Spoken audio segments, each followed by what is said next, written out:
Did you know that according to recent psychological studies, nearly 80% of narcissists try to get their ex-partners back within the first 6 months after a breakup, not out of love, but to regain control? That's the chilling truth behind how narcissists try to get you back. And what's even more shocking is that over 60% of victims admit they felt tempted to return, even knowing deep down that nothing had truly changed. Maybe you've been there. The late-night message, the sudden, "I miss you," the carefully chosen words that hit right where it still hurts. It feels personal, emotional, almost magnetic. But it's not about you. It's about power. Because narcissists don't come back to reconnect. They come back to reclaim.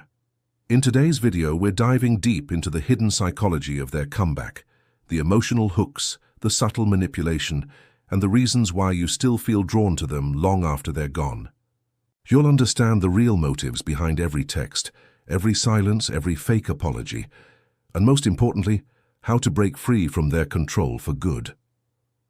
But before we get into it, make me a sign, like this video, hit boost if YouTube shows you the option, and tell me in the comments if it was a male or a female narcissist who tried to get you back. Let's begin.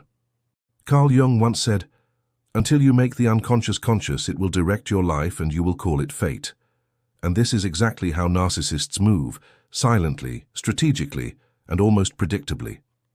Studies from the American Psychological Association show that over 78% of narcissistic relationships experience at least one attempt of recontact after separation. They come back not because they love you, but because they need to re-establish control. To them, losing you is not emotional loss, it's loss of dominance. Freud described this as the repetition compulsion, the unconscious drive to recreate familiar patterns, even painful ones, to maintain a sense of control over chaos. You might have noticed it yourself. Weeks, months, sometimes even years after you've healed, their name appears again in your notifications, a text, a like, a casual, "Hey, how have you been?" And for a moment, your mind stirs. You remember the good parts, the laughter, the moments that felt real. But those flashes are not love. They're echoes of psychological conditioning. Every compliment, every touch, every apology they ever gave you was part of a script written to secure your attachment. According to neuroscientist Dr. Helen Fisher, the same neural pathways activated in romantic love are also triggered by addiction withdrawal. The narcissist knows this, maybe not consciously but instinctively. They sense when you're pulling away, and that's when they return. Nietzsche once wrote that whoever fights monsters should see to it that he does not become one himself. The danger with narcissists is not just their manipulation, but how they awaken the shadow within you, the part that seeks validation, the part that still wants to be chosen. They don't come back to give closure, they come back to reopen the wound. Why? Because an open wound bleeds attention, and attention is the currency they crave.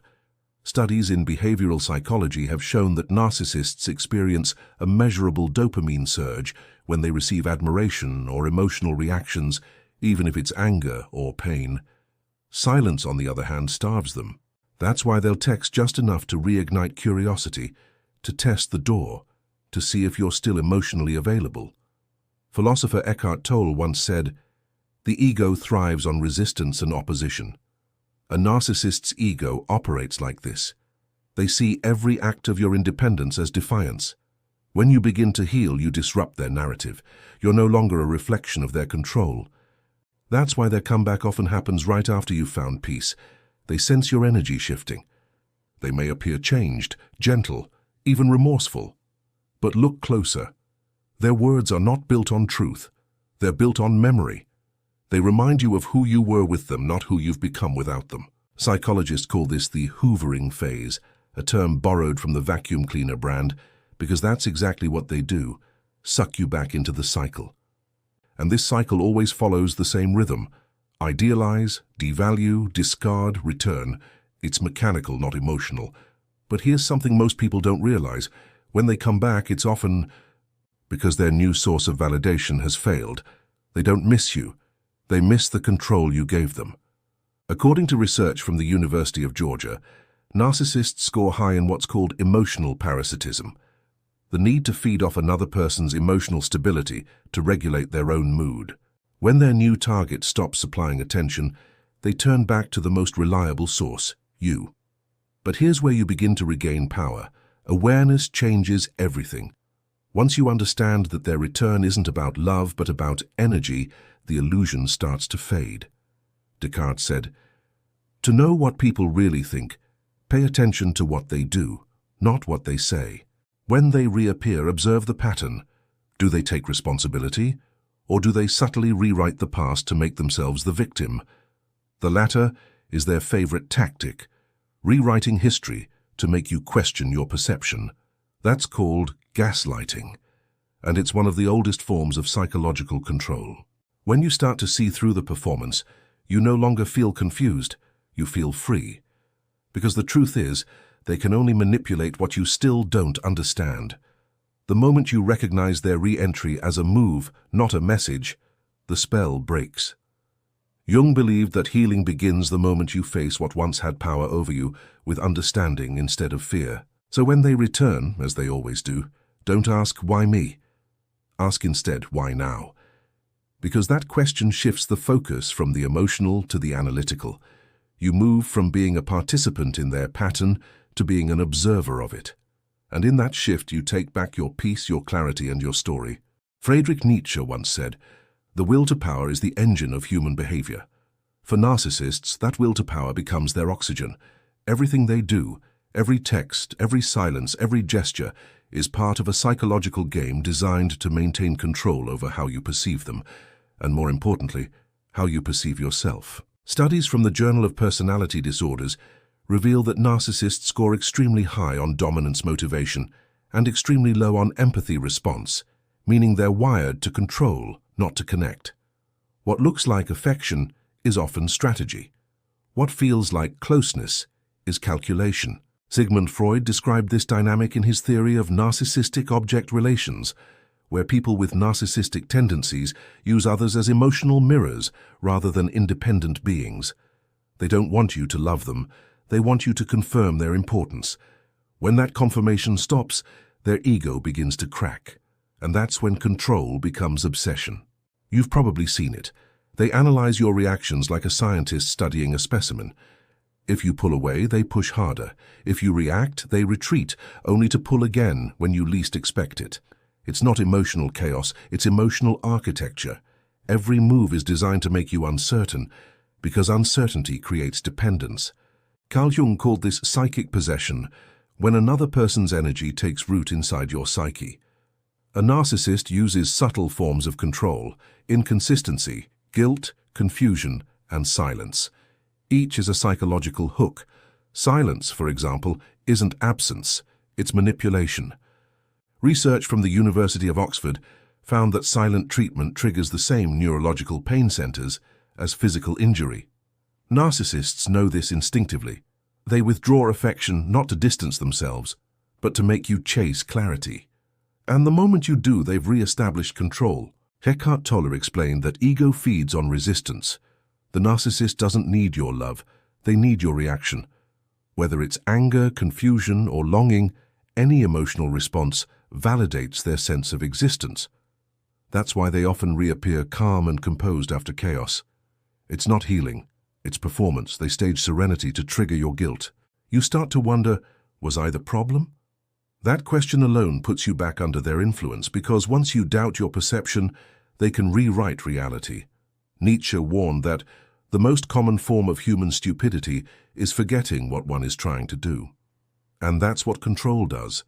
It makes you forget your original goal. Peace, not reconciliation. Philosophically speaking, control is their antidote to inner emptiness. The narcissist lives in constant contradiction, appearing confident while being deeply fragile. Modern psychology calls this grandiose vulnerability. Studies show that narcissists experience higher physiological stress when they lose control in relationships than average individuals. Their dominance isn't power, it's panic disguised as superiority. They fear emotional exposure more than anything else, so they dominate before they can be rejected. Descartes once wrote that doubt is the beginning of wisdom. When you begin to doubt their narrative instead of your reality, you shift the power dynamic. You stop being the controlled and become the observer. You see the system for what it is, and not love, not hate, but control disguised as care. Their compliments suddenly sound rehearsed. Their apologies lack weight. Their stories repeat. You start to notice that their "I miss you" isn't about you. It's about restoring a lost reflection. The psychology of their control isn't random. It's mechanical. They condition you through emotional highs and lows, the same technique used in behavioral conditioning. Dr. B.F. Skinner's experiments showed that unpredictable rewards create stronger behavioral attachment than consistent ones. Narcissists apply this perfectly. They give affection unpredictably, so your brain chases it endlessly. You think you're holding on to love, but you're trapped in a neurological feedback loop. Once you understand this, something remarkable happens. Your brain begins to detach.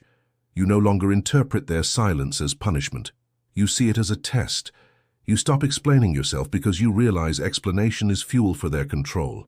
Socrates believed that to know thyself is the beginning of all wisdom. When you start recognizing your emotional triggers, you break their pattern. The narcissist's greatest weapon has always been your empathy, but empathy without boundaries becomes submission. The moment you begin observing instead of reacting, the entire structure collapses. Because control cannot survive where awareness exists. Carl Jung once said that the most terrifying thing is to accept oneself completely. For a narcissist, this is impossible. To look within would mean facing their own emptiness. So instead, they look for someone else to carry it. And that's where you come in. They don't return to reconnect, they return to reopen. The wounds they once caused become their way back in. It's not accidental. It's psychological design. A 2019 study from the University of Mannheim found that narcissists are twice as likely to exploit emotional memories during reconciliation attempts. They remember exactly what made you vulnerable, not to heal it, but to use it. Maybe it starts subtly. They mention a song, a restaurant, a small detail that once meant something to you both. It feels like nostalgia, but it's actually reconstruction. They're not revisiting the past, they're rewriting it. Freud called this repetition compulsion, the unconscious drive to restage trauma in hopes of mastering it. But the narcissist doesn't want mastery, they want replay. Because in the replay, they remain the director. Every "I miss us" or "I've changed" is bait, crafted to awaken the part of you that still wonders what if. That question alone is the opening they need. According to Dr. Carol McBride, who spent decades studying narcissistic relationships, victims of narcissistic cycles experience symptoms identical to trauma bonding, a biochemical addiction to emotional highs and lows. It's not weakness, it's brain chemistry. Dopamine surges when they love bomb you. Cortisol floods when they withdraw. Over time, your nervous system starts associating chaos with connection. You mistake intensity for intimacy. And that confusion is exactly where their power lives. When they sense your healing, they remind you of the warmth they once manufactured, not to comfort you, but to make you question your progress. Eckhart Tolle explained that pain body, the emotional energy accumulated from past suffering, becomes activated by familiar triggers. Narcissists are experts at this activation. They know how to use silence, small compliments, even shared jokes to awaken that dormant energy. You might feel it as nostalgia or longing, but it's actually your pain body resurfacing. And the moment it does, they feed on it. Not consciously, but instinctively, like emotional predators sensing blood in the water. Philosopher Arthur Schopenhauer believed that human relationships are defined by a constant tension between closeness and autonomy. Narcissists collapse that tension entirely. They enter your emotional space, rewrite the meaning of affection, and blur the line between love and dependence. When they reopen old wounds, it's not to comfort you, it's to measure how much control they still hold. They'll apologize just enough to seem genuine, but never enough to give you closure, because closure would mean the end of control. Recent psychological research has shown that individuals who suffer narcissistic abuse develop an altered sense of time in memory recall, meaning they relive emotional moments as if they're happening again. That's why when they text you, your body reacts before your mind can think. Your heart races. Your hands shake. It's not weakness. It's trauma echoing through your nervous system. And the narcissist counts on that, on your empathy, your curiosity, your memory. They reopen the past because they can't exist in the present without controlling you. Nietzsche once wrote, "He who cannot command himself will always obey." The narcissist commands you not with force but with emotion. Their control isn't physical, it's psychological. They turn your compassion into a leash. They know that the very qualities that make you human, loyalty, forgiveness, understanding, are the same ones that keep you tied to them.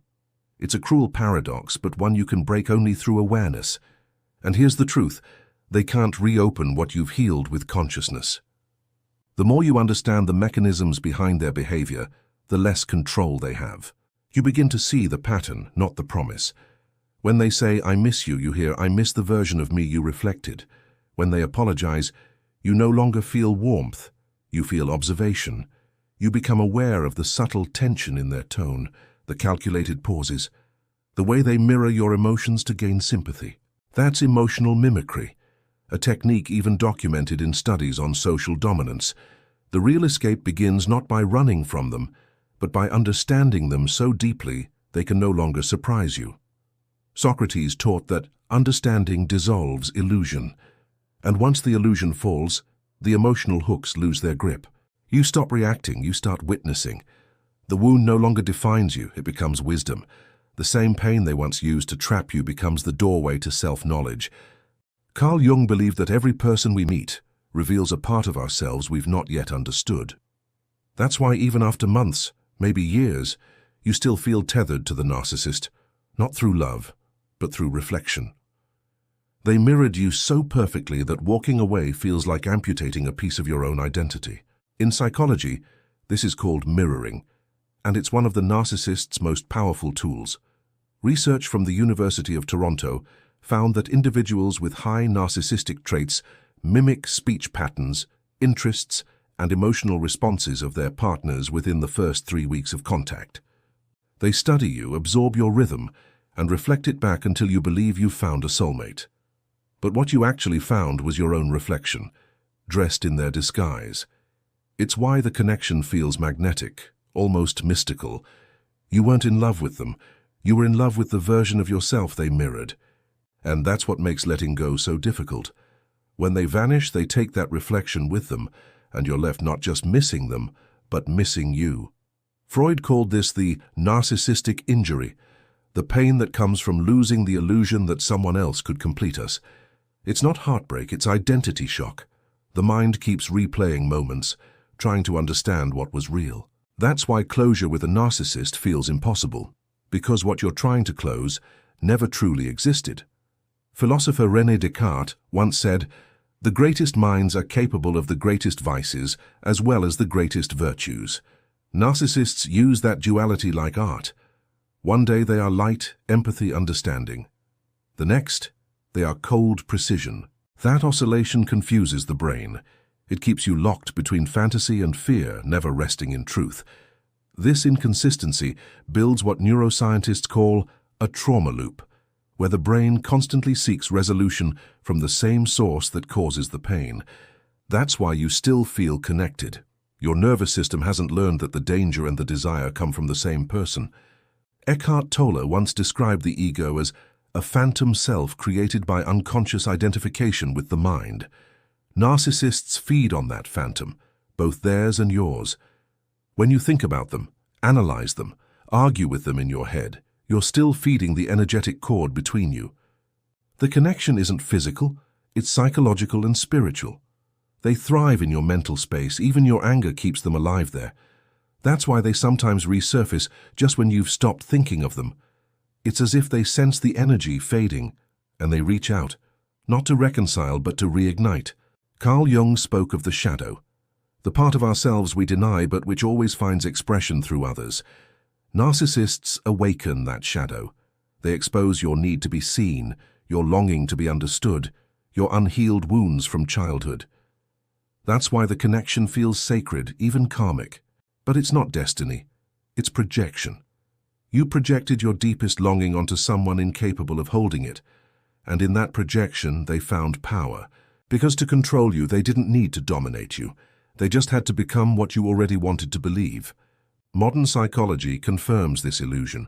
According to Dr. Ramani Durvasula, the post-relationship attachment to a narcissist mirrors the symptoms of post-traumatic stress, where the brain replays both pain and pleasure simultaneously. The body craves resolution, but the mind clings to fantasy. This dissonance is why you might dream of them, feel their presence, or even imagine they're thinking about you. It's not spiritual telepathy, it's neurological residue. The bond exists because it was built on repetition and confusion, not authenticity. Socrates taught that the unexamined life is not worth living. To break the mirror illusion, you must examine the reflection itself. Ask, what did I see in them that I refused to see in me? Maybe it was your empathy, your strength, your passion, all qualities they admired and imitated until you forgot they were yours. Once you reclaim those traits, the illusion fades. You start to see the narcissist not as the missing piece, but as a mirror that revealed what was already whole inside you. And that's the paradox. The narcissist gives you nothing real, yet through that emptiness they show you everything you needed to find. Jung said that one does not become enlightened by imagining figures of light, but by making the darkness conscious. The connection you still feel isn't a curse, it's a call to retrieve your power, to re-own your reflection, to stop seeking outside what was always within. Because once you see through the mirror, you stop needing it. You stop chasing validation and begin cultivating presence. The thread that bound you unravels not with anger but with awareness, and that awareness becomes your liberation. Carl Jung once wrote, "No tree, it is said, can grow to heaven unless its roots reach down to hell." Healing from a narcissist begins there, deep in the roots, where pain and truth intertwine. The counter-move isn't revenge, silence, or pretending not to care. It's awareness sharpened into strength. It's reclaiming your power by understanding that every manipulation was a lesson in perception. Studies from Stanford University's Department of Psychology show that self-awareness training increases emotional regulation and cognitive resilience by up to 32%. In other words, once you begin to understand why you react, you stop reacting. And the moment you stop reacting, their power dissolves. Narcissists thrive on emotional chaos, so your calm becomes their collapse. They depend on your confusion to maintain control. When you stop explaining yourself, stop defending your intentions, you shift the entire dynamic. Descartes said, "To be aware of oneself is to be aware of thought." That's the first countermove, awareness over impulse. You start noticing when their voice echoes in your mind, when their patterns resurface through other people. Instead of drowning in emotion, you analyze it. Why does this text trigger me? Why does their apology feel heavy instead of healing? Each time you ask these questions, you reclaim a fragment of freedom. Psychologist Carl Rogers believed that growth requires authenticity, aligning your actions with your inner truth. The narcissist taught you to perform, to please, to anticipate, to avoid conflict. The countermove is the opposite. It's radical authenticity. You speak less but mean more. You don't chase validation, you create stability within. Neuroscientist Dr. Andrew Huberman explains that deliberate self-reflection rewires the prefrontal cortex to reduce emotional dependency and increase clarity under stress. The more you reflect, the less reactive you become. That's how control turns back into choice. Nietzsche's concept of amor fati, the love of one's fate, applies beautifully here. It's not about forgiving the narcissist. It's about embracing the experience as the raw material of wisdom. The pain becomes data. Every silent treatment teaches you how to be comfortable in solitude. Every manipulation sharpens your discernment. Every lie becomes proof of your intuition's accuracy. You begin to see how much power was always yours. You had simply outsourced it. Once you internalize that truth, something profound happens.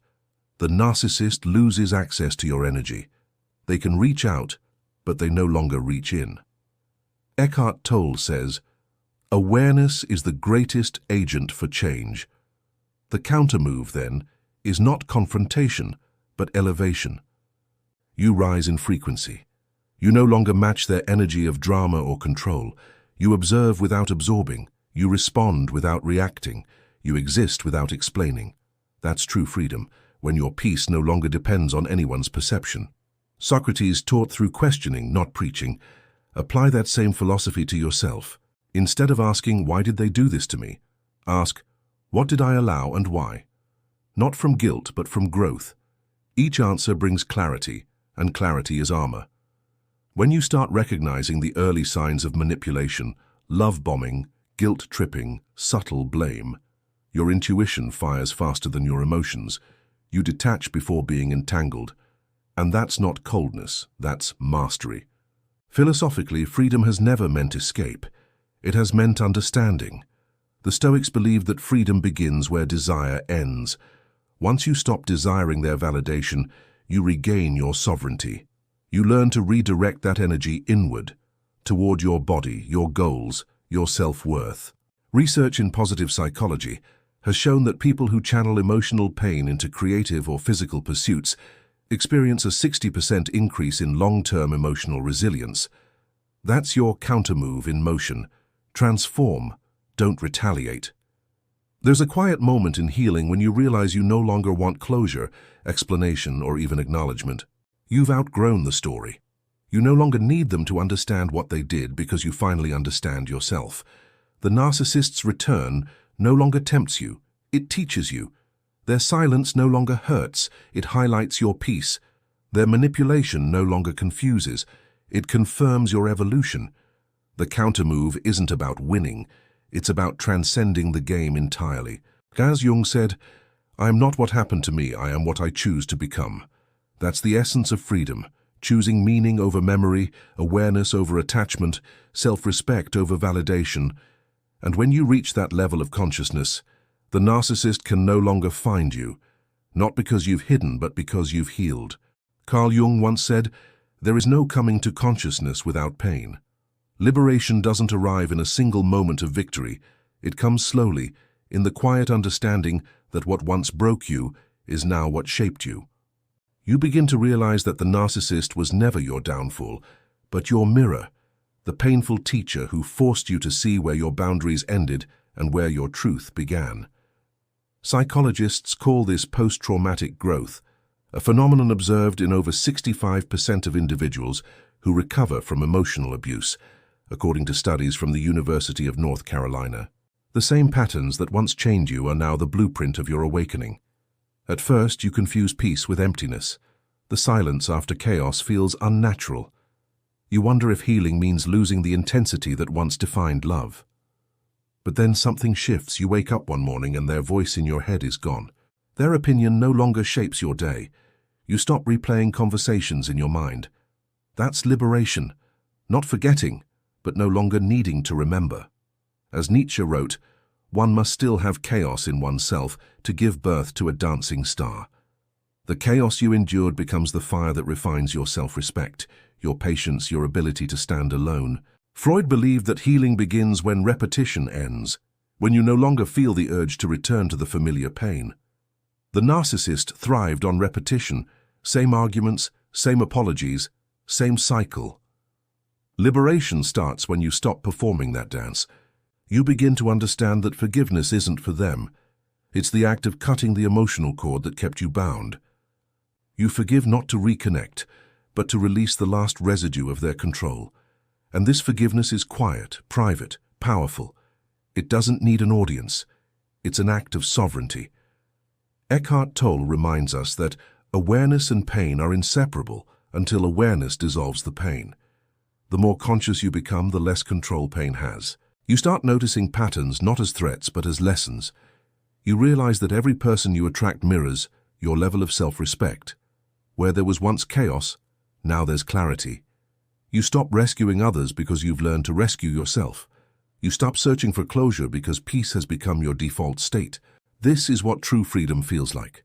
The ability to love without losing yourself, to give without expectation, to walk away without bitterness. Philosophically, Socrates believed that wisdom begins in knowing you know nothing. Liberation is similar. It's the humility to see that healing isn't about having all the answers, but about trusting the process. There will still be memories, triggers, days where you feel the echo of their shadow, but instead of drowning in it, you observe it with calm detachment, The pain becomes information, not identity. The past becomes data, not destiny. Every wave of emotion that once overwhelmed you now reminds you how far you've risen above the tide. The Stoics taught that external events are beyond our control, but our response defines our freedom. Marcus Aurelius wrote, "The impediment to action advances action. What stands in the way becomes the way." The narcissist was your impediment. Now they are your way. They forced you to build emotional muscles you didn't know you had. Detachment became your discipline. Self-respect became your shield. Your solitude, once painful, became your sanctuary. This is the transformation, turning suffering into strength, confusion into clarity, dependency into discernment, into modern neuroscience supports this transformation. Studies from Harvard Medical School show that emotional self-awareness practices physically rewire the brain's amygdala, reducing anxiety by 31% and increasing cognitive control. Healing, then, isn't mystical, it's biological. Every time you choose peace over reaction, your brain learns. Every boundary you set becomes a neural declaration of worth. And one day, almost unnoticed, you realize the game no longer exists for you. You don't feel superior, just free. Freedom after narcissistic abuse isn't loud. It's not vengeance or performance. It's silence, the kind of silence filled with self-understanding. You no longer need to prove, explain, or convince. You live, you grow, you love again, but this time with awareness. Jung said that the privilege of a lifetime is to become who you truly are. And maybe that's the final gift hidden inside the pain, the rediscovery of yourself. So when you look back, do so not with anger, but with clarity. The narcissist didn't destroy you. They revealed the parts of you that could never be destroyed. The cycle ends not when they stop reaching out, but when you stop reaching back. Because the greatest revenge is not hate, it's indifference, and the greatest victory is not escape, it's evolution. You have not only survived, you have awakened. And that awakening is your final liberation.